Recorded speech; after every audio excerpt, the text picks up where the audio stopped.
నా ఇంటి వాళ్ళు నన్ను బాధిస్తున్నారు కదా, నా భార్య నన్ను హింసిస్తుంది కదా, నా భర్త నాకు నరకం చూపిస్తున్నాడు కదా, నా కన్న బిడ్డలే నా మీద చేయెత్తుతున్నారు కదా, ఏం చేస్తున్నాడు దేవుడు? ప్రశ్న వేశారా?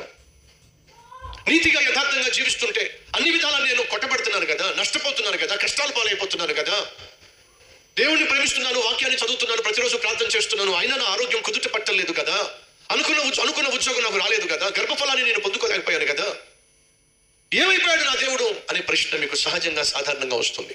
సహోదరి సహోదరులు, యోసేపు కూడా ప్రశ్న రావాలి. తీసుకెళ్లి చెరసాల్లో పడేశారు, ఏడుస్తూ కూర్చున్నాడంటారా? కాలు చేతులు ముడుచుకొని కూర్చున్నాడంటారా? తప్పు చేయకపోయినా చెరసాల్లో పడినటువంటి యోసేపు ఏం చేశాడో తెలుసా? ప్రయాసపడి ఇచ్చిన పనంతా చేశాడండి.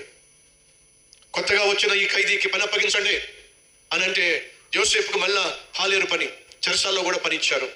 రాళ్ళు కొట్టే పని, మోసే పని.